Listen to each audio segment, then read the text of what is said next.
최근에 시중금리가 치솟으면서 은행에서는 5% 정기예금도 나오고 보험회사에서도 4.5% 복리 저축보험도 나오고 막 그런 상태입니다. 그래서 일부 어떤 분들께서 4.5%짜리 복리 저축보험이 나왔으면 내 가지고 있는 보험이 중도인출이 된다던데, 그러면 내 보험에서 중도인출을 해서 이 4.5%짜리에 넣어가지고 좀 불렸다가 다시 거기에 추가 납입하면 되지 않을까 하는 궁금증들이 많이 생길 겁니다. 왜 그런 중도인출 기능의 상품들이 최근 10년간 상당히 많이 판매가 되었고, 그것도 상품을 갖고 있는 분들이 이러한 중도인출 기능을 이런 경우에 활용하시라고 안내를 받았을 것이기 때문입니다. 그래서 그 경우에 지금 4.5%짜리가 나왔으니까 과연 내가 갖고 있는 중도인출 기능의 상품이 이러한 효과가 가능한지 한번 체크를 해 보도록 하겠습니다.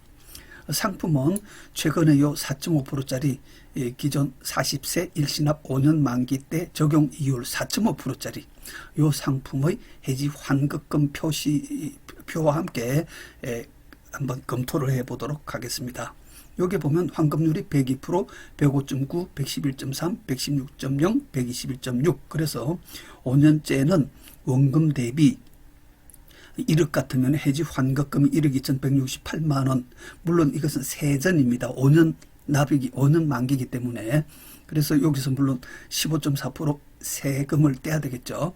그래서 지금 한번 보겠습니다. 자, 원리가 원금이 1억이고 원리금이 1억 2,168만 원.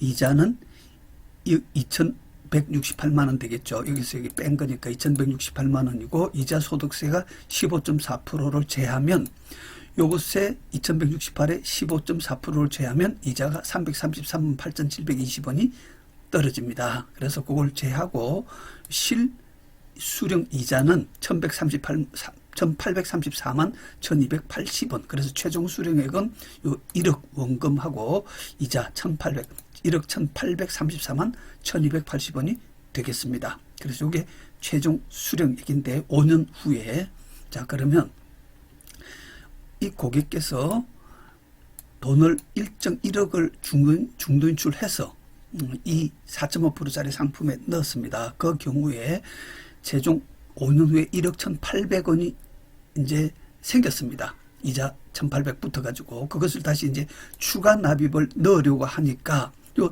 추가 납입 수수료란 게 있습니다. 그러면 여기 아주 과거에는 이 추가 납입 수수료 없는 상품도 있는데 최근 한 몇 년 전부터는 이 추가 납입이 1%부터 1.5%, 2%, 2.5%까지 막 올라가는 그런 상황입니다. 그래서 예를 들어서 본인께서 갖고 있는 추가 납입 수수료가 몇 프로인지를 일단 그 가입 설계서를 한번 봐주시면 좋겠습니다. 그래서 일단 1.5%라면 요게 최종 수수료 수령액 1억 1,800을 넣을 때 요만큼이 또 떨어집니다.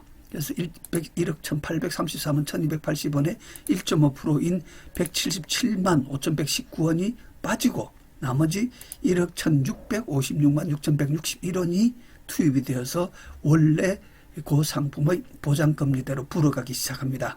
그러면 그게 원래 고객께서 갖고 있는 게 3%짜리라면 자 이제 여기서 비교해 볼게. 애초 그 상품이 만약에 3%짜리 보장 상품이었다면 그냥 안 꺼내고 그 1억이 그대로 3%로 불어가면 5년 동안에 이게 1억 1,592만 7,407원이 됩니다. 중도인출 안 할 시. 자 그럼 요 차이가 63만 8천원 밖에 안 됩니다.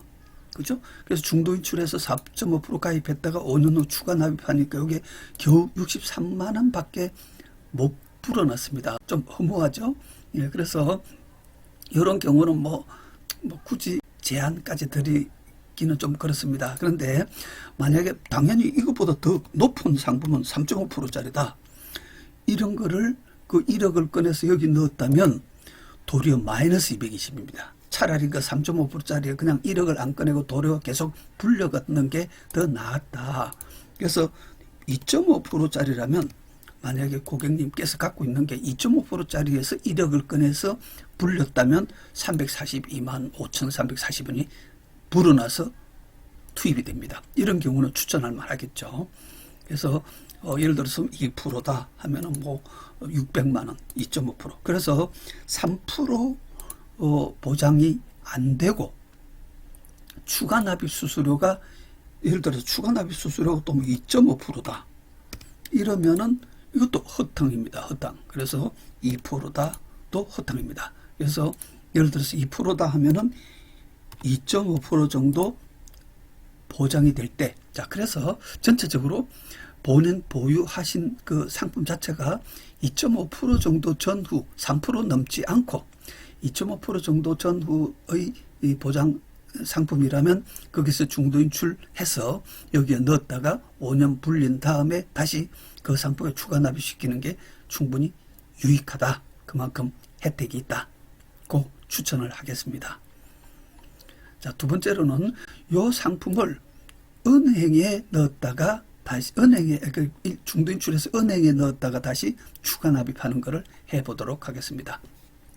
은행은 5%죠. 셉니다. 첫 한 해 팍팍 불어날 수 있습니다. 그래서 첫 해 5%니까 요게 1억이 이자가 500에서 소득세 77만 원, 15.4% 빼고 최종 수령이 1억 400이라서 요게 1억 400의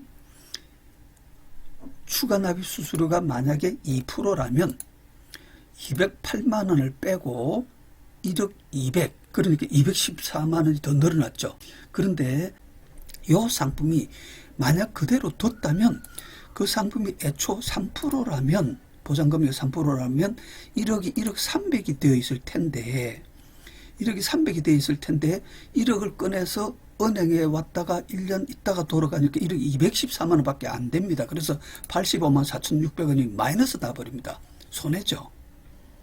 그래서 물론 추가 납입 수수료가 1.5%라면 그래도 마이너스입니다.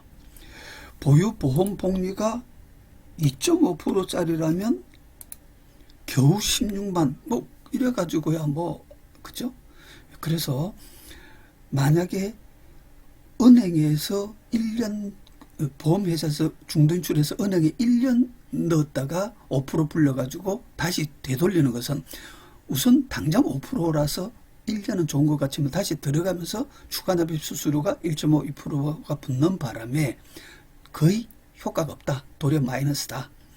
그런데 2년, 3년을 계속 은행에 불리고자 한다면 계속 5%씩 불어가면 거기서 좀 남을 수가 있겠는데 분명히 5%, 4%, 3% 이런 정도로 점점 금리가 떨어져서 정상화되어 갈 거기 때문에 은행에 중도인출해서 은행에 넣었다가 다시 되돌려서 보험으로 돌아가는 것은 별 이익이 없다. 도리어 마이너스인 경우도 상당히 예상된다. 그래서 추천을 하지 않는 것이 좋을 것 같습니다.